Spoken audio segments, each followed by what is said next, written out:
191장 내가 매일 기쁘게.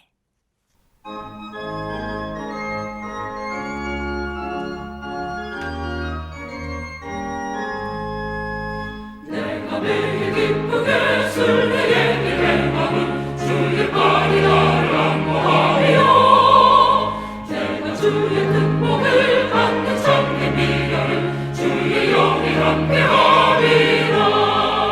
성령이 계시네 할렐루야 함께하시네. 좁은 길을 걸으며 밤낮 기뻐하는 것 주의 영이 함께하리라.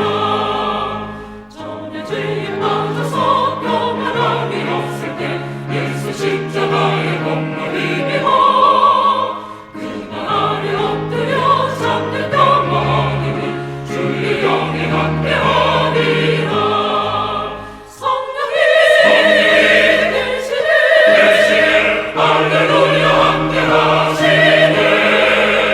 좁은 길을 걸으며 밤낮 기뻐하는 것 주의 영이 함께하리라.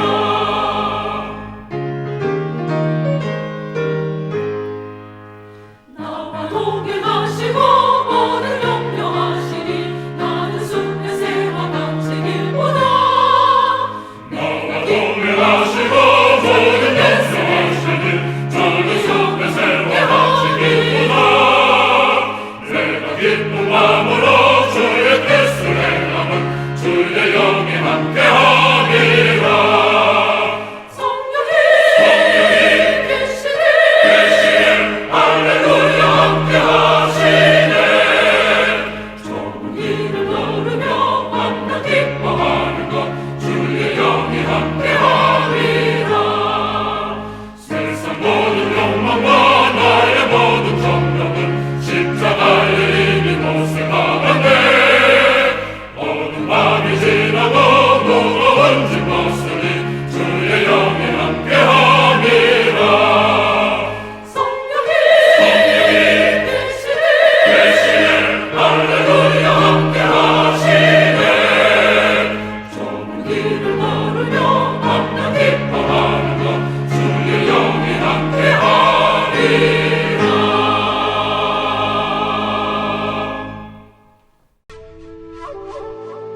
사울은 그가 죽임당함을 마땅히 여기더라. 그날에 예루살렘에 있는 교회에 큰 박해가 있어 사도 외에는 다 유대와 사마리아 모든 땅으로 흩어지니라. 경건한 사람들이 스데반을 장사하고 위하여 크게 울더라. 사울이 교회를 참멸할세 각 집에 들어가 남녀를 끌어다가 옥에 넘기니라.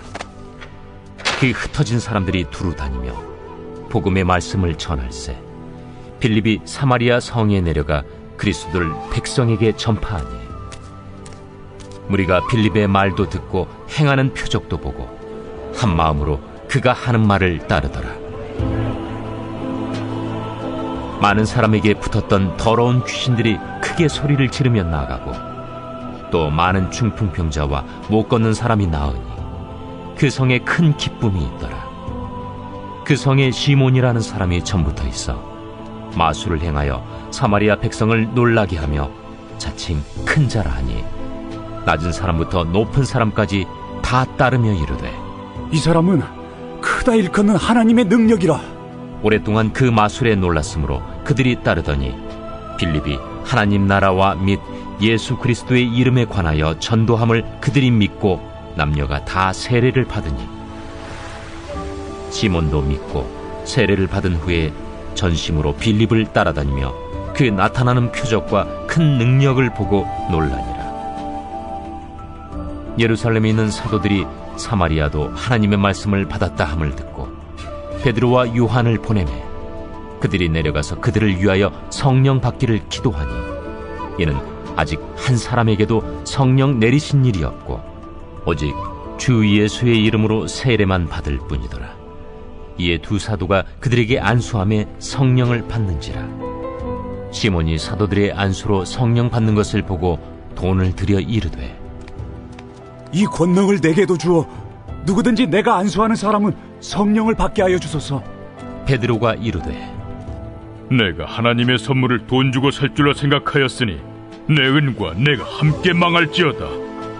하나님 앞에서 내 마음이 바르지 못하니 이 도에는 내가 관계도 없고 분깃될 것도 없느니라. 그러므로 너희 약함을 회개하고 주께 기도하라. 혹 마음에 품은 것을 사하여 주시리라. 내가 보니 너는 악독이 가득하며 불의에 매인 바 되었도다. 나를 위하여 주께 기도하여 말한 것이 하나도 내게 임하지 않게 하소서. 두 사도가 주의 말씀을 증언하여 말한 후 예루살렘으로 돌아갈새 사마리아인의 여러 마을에서 복음을 전하니라. 주의 사자가 빌립에게 말하여 이르되 일어나서 남쪽으로 향하여 예루살렘에서 가사로 내려가는 길까지 가라. 그 길은 광야라. 일어나 가서 보니 에디오피아 사람 곧 에디오피아 여왕 칸다게의 모든 국고를 맡은 관리인 네시가 예배하러 예루살렘에 왔다가 돌아가는데 수레를 타고 선지자 이사야의 글을 읽더라. 성령이 빌립더러 이르시되 이 수레로 가까이 나아가라. 빌립이 달려가서 선지자 이사야의 글 읽는 것을 듣고 말하되 읽는 것을 깨닫느냐? 지도해 주는 사람이 없으니 어찌 깨달을 수 있느냐? 하고 빌립을 청하여 수레에 올라 같이 앉으라 하니라. 읽는 성경 구절은 이것이니 일러스되 그가 도살자에게로 가는 양과 같이 끌려갔고 털 깎는 자 앞에 있는 어린 양이 조용함과 같이 그의 입을 열지 아니하였도다. 그가 굴욕을 당했을 때 공정한 재판도 받지 못하였으니 누가 그의 세대를 말하리요?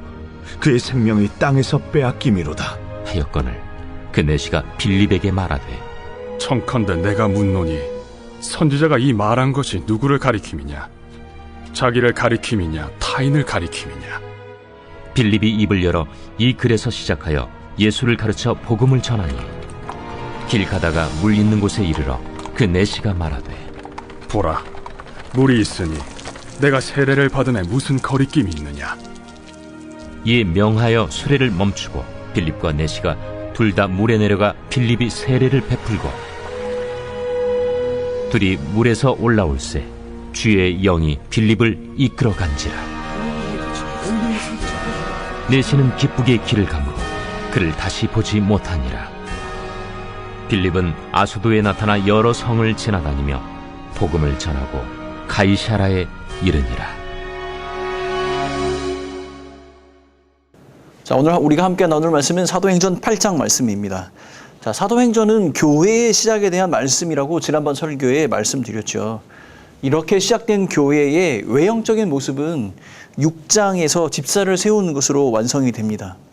이렇게 이제 외형적으로 완성된 교회는 그 교회의 사명을 감당하게 되는 것이죠. 이 교회의 사명은 1장 8절에 예수께서 직접 말씀하셨습니다. 1장 8절 말씀입니다. 오직 성령이 너희에게 임하시면 너희가 권능을 받고 예루살렘과 온 유다와 사마리아와 땅끝까지 이르러 내 증인이 되리라 하시니라. 자, 예루살렘 안에서 세워진 교회는 조직적으로 예수가 그리스도가 되심을 증언하였습니다. 그리고 이 증인들에 대한 박해가 시작된 것이죠. 앞서 우리가 봤던 7장의 말씀에는 그 증인 중에 한 사람이었던 스데반 집사의 순교의 장면이 나오게 됩니다. 그러나 이 박해도 그리스도의 이 복음을 확산하는 것을 막지 못했습니다. 오히려 이 박해가 이 복음이 예루살렘 바깥으로 확산되어 퍼져나가는 것을 촉진시키는 계기가 되었던 것입니다. 자, 8장 말씀은 이 복음이 예루살렘 밖 가장 먼 곳 사마리아에 이르고 땅 끝까지 이르러 가는 그 모습을 우리에게 보여주고 있습니다. 자, 5절 말씀입니다. 빌립이 사마리아 성에 내려가 그리스도를 백성에게 전파하니. 예루살렘에 흩어진 증인들 중에 빌립이 있었습니다. 그는 사마리아로 가서 하나님의 나라와 예수 그리스도의 이름을 전파하였습니다. 여러분, 사도행전에 하나님의 나라와 예수님의 이름이라고 표현된 이 모든 것은 사도행전 안에 복음을 지칭하는 요약된 표현의 말씀입니다. 이 하나님의 나라와 예수 그리스도의 이름, 곧 이 복음으로 말미암아 그 사마리아 온 성이 큰 기쁨으로 가득했다라고 기록하고 있습니다. 자, 베드로와 요한이 이 사마리아에 발생된 일을 점검하고자 예루살렘으로부터 파견되어 사마리아에 오게 됩니다. 여기에서 이 사도들의 역할이 더욱 조직적으로 변화된 모습들을 우리가 발견하게 되는 것이죠. 사도들이 주도적으로 했던 그 복음 사역과 함께 이제는 교회를 돌보고 성도를 목용하는 것에 중심을 갖게 되는 것입니다. 사도들이 도착했을 때에 오직 예수의 이름으로 세례만 받은 사마리아인들을 위해 성령 받기를 위해서 기도했습니다. 그들이 안수하자 성령이 사마리아인들에게 내려졌습니다. 이 장면 동안 중요한 사실 한 가지를 우리에게 가르쳐 주고 있습니다. 이 사건은 초대 교회의 연합을 유지하는 상징성을 갖습니다. 여러분, 사마리아인들이 가지고 있었던 그 역사적인 배경을 살펴보면 예루살렘에 대한 큰 반감을 가지고 있었고, 사마리아에 있는 이 반유대 정서에 따라서 예루살렘에 가지 않고 자체적으로 산당을 지어서 그 산당 안에서 제사를 드리도록 했습니다. 역사와 전통과 이 종교로 나누어져 있던 사람들이 복음을 받아들이고 성령으로 하나가 되는 모습을 보여주고 있는 것이죠. 자, 이런 배경에서 예루살렘 교회 지도자들, 사도들은 이 새로운 교회, 새로운 땅에 사마리아 안에 세워진 이 교회를 복음으로 섬기고 하나가 되도록 큰 역할을 감당하게 된 것입니다. 복음으로 하나 되는 전진의 모습을 우리에게 보여주고 있는 것이죠. 그 성에 시몬이라는 사람이 살았습니다. 이 사람은 마술을 행하는 사람이라고 간단하게 언급되어져 있습니다. 그런데 이 전승에 의하면 이 사람은 영지주의의 창시자로 알려져 있고, 후대에 로마에 있는 기독교인들에게 거짓된 가르침으로 타락을 시킨 그런 장본이기도 합니다. 초대 교회에 상당한 악영향을 끼친 그런 인물로 기록이 되어져 있습니다. 23절 말씀입니다. 내가 보니 너는 악독이 가득하며 불의에 매인 바 되었도다. 시몬은 사도들이 안수할 때 성령이 임하시는 것을 보고 돈으로 그 능력을 사고자 했습니다. 여러분, 이렇게 복음의 역사 가운데 드러난 하나님의 영광을 개인의 유익과 이익으로 편취하려고 하는 사람들이 분명히 있습니다. 이것은 악독한 것이고 불의한 일입니다. 오직 복음의 능력 안에서 하나님의 영광만이 드러나야 되는 것이죠. 자, 베드로와 요한 두 사도가 예루살렘으로 돌아가는 길에 많은 사마리아 마을에서 복음을 전했다, 이렇게 기록하고 있습니다. 그런데 여러분, 누가복음 9장에 보면 요한은 예수께서 사마리아 마을에 사역을 하실 때 배척하는 그들을 향해 사마리아 마을에 불을 내려달라고 요청할까요? 라고 말했던 사람입니다. 예수를 거부하던 사람들도, 그들을 저주하던 사람들도 성령이 이끌으시는 이 복음의 능력 안에서 하나가 되는 모습을 보여주고 있는 것이죠. 자, 이제 성령께서 이 빌립을 새로운 사역을 맡기십니다. 26절 말씀입니다. 주의 사자가 빌립에게 말하여 이르되 일어나서 남쪽으로 향하여 예루살렘에서 가사로 내려가는 길까지 가라 하니 그 길은 광야라. 성령께서 빌립을 이끌어서 광야의 길로 인도하셨습니다. 그곳에는 에티오피아 여왕의 국고를 맡은 관리, 그 내시가 그곳에 있었습니다. 성경에는 이 내시가 예루살렘에서 예배를 하러 왔다가 돌아가는 길이었고, 그 길에서 이사야 선지자의 말씀 사본을 가지고 읽고 있었다, 이렇게 이야기합니다. 아마도 그 당시 예수님을 하나님을 경외하는 개종한 이방인들이 아닐까 생각합니다. 성령께서 빌립에게 일러 그가 타고 있는 수레에 가까이 가도록 말씀하셨습니다. 그는 그때 이사야 53장 7절 말씀을 읽고 있었습니다. 읽기는 읽었지만 그 말씀이 무슨 말인지, 그 말씀이 가르치는 그분이 누구이신지 깨닫지 못하고 있었던 것이죠. 여러분, 우리가 이사야 말씀을 우리 새벽에 함께 나누었었는데요. 이사야 53장의 말씀은 고난받는 종의 모습을 보여주며 예수가, 다윗의 후손이신 그 예수가 곧 메시아이심을 드러내는 본문입니다. 35절 말씀입니다. 빌립이 입을 열어 이 글에서 시작하여 예수를 가르쳐 복음을 전하니. 예수가 그리스도가 되심을 대심의 복음에 대해서 설명하고 물이 있는 곳에 이르렀을 때 세례를 요청하는 내시에게 세례를 베풀게 됩니다. 물에서 올라온 후에 성령께서 다시 빌립을 이끌어 가셨다 이렇게 말씀하고 있습니다. 여러분 2세기에 이레니우스라는 분이 글을 썼는데 그분이 쓴 글 안에는 이 내시가 이 에티오피아에 돌아가서 선교사의 역할을 감당했다 이렇게 기록이 되어져 있습니다. 그리고요 20년 후에 빌립은요 가이사라에 머물며 결혼하지 않은 4명의 예언자의 아버지가 되어 있다라고 성경은 가르쳐주고 있습니다. 집사들을 세워 교회의 외형적인 모습을 갖추고 그 사명을 감당할 준비가 되었을 때 성령께서 그들을 이끌어 가셨습니다. 물론 그것이 사람들의 방법과 사람들이 생각하던 계획은 아니었습니다. 그 사명을 감당하는 방법, 그것은 사람의 생각과 너무나 달랐습니다. 고난과 핍박 가운데 그 증인들은 흩어져야만 했었고, 그러나 그곳에 성령께서 이끌어 가심으로 말미암아 그 흩어진 그 자리에서 복음의 역사를 이루어가는 사람들이 된 것이죠. 여러분 이어서 우리가 보게 될 9장의 말씀에는요. 이방인의 사도인 바울의 회심 장면이 나오고 10장과 11장은 가이사랴와 안디옥에 이방인들이 회심하는 장면이 나옵니다. 13장에는 완전한 이방 선교사인 바울과 바나바에게 그 선교사로 위임하는 장면이 나오고 15장에서는 이방인들이 그리스도인이 되고자 할 때 맞닥뜨리게 하는 신앙적인 문제가 해결되는 모습을 보여줍니다.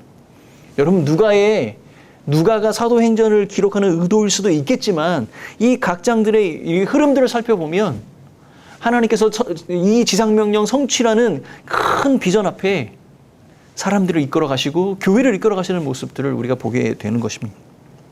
여러분 흥미로운 일 아니겠습니까?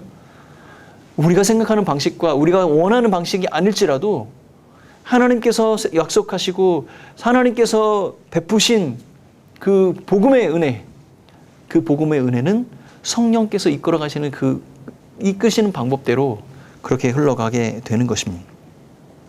사랑하는 성도 여러분, 여러분들은 어떻게 복음을 듣게 되었습니까? 우리 교회는 어떻게 세워지게 된 것이죠? 여러분의 부모와 선배들은 어떻게 복음을 듣고 알게 되었을까요? 그리고 그들에게 복음을 전해 주었던 선교사님들은 어떻게 복음을 알게 된 것일까요? 누가는 사도행전 21장 8절에 빌립을 전도자 빌립이라고 부르고 있습니다. 누군가에게 복음을 전하는 전도자가 없이는 나에게도 그 복음이 오지 않았을 것입니다.